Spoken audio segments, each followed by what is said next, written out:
পুলিশের জালে mechanical engineer, IIT pass শশসিত সাধু বাবা ধর্মপ্রচারের আড়ালে চালাতো ঘৃণ্য ব্যবসা। ধর্মীয় প্রচার ও আধ্যাত্মিক জ্ঞানের আড়ালে নারী শোষণের অভিযোগে গ্রেফতার হলেন আইআইটি পাস ধর্মগুরু অভিষেক মিশ্র। আদি কর্তা নারায়ণ দাস নামে পরিচিত 29 বছর বয়সী এই যুবককে উত্তরপ্রদেশের মথুরা থেকে গ্রেফতার করেছে পুলিশ।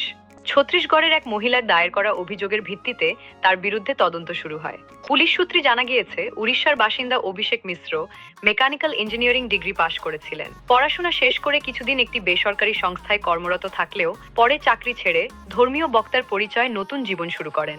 গত 4 বছর ধরে মধুরায় রাধাকুঞ্জ এলাকায় বসবাস করছিলেন। নিজের প্রভাব বিস্তারের জন্য রাধাকৃপা অমৃত নামে এক ইউটিউব চ্যানেলও চালু করেছিলেন। সেখানে হিন্দি ও ইংরেজি ভাষায় গীতা ও ধর্মীয় বিষয় নিয়ে বক্তব্য রাখতেন তিনি। তদন্তকারীদের দাবি, এই অনলাইন প্ল্যাটফর্মের মাধ্যমে বিভিন্ন তরুণী ও মহিলাদের সঙ্গে যোগাযোগ গড়ে তুলতেন অভিযুক্ত। পুলিশের অভিযোগ, ধর্মীয় উপদেশ ও আধ্যাত্মিক জীবনের প্রবণ দেখিয়ে বহু মহিলাকে পরিবারের কাছ থেকে ছিন্ন করে নিজের আশ্রমে থাকতে বাধ্য করতেন তিনি। অভিযুক্ত নিজেকে ধর্মগুরু হিসেবে প্রতিষ্ঠিত করে কয়েকজন মহিলাকে তথাকথিত বিবাহের প্রস্তাব দেন এবং পরে তাদের সঙ্গে খারাপ কাজ করে। তদন্তে আরও উঠে এসেছে, প্রসাদের নামে মাদক মেশানো দুধ খাইয়ে একাধিক মহিলাদের সাথে খারাপ কাজ করার অভিযোগ রয়েছে তার বিরুদ্ধে।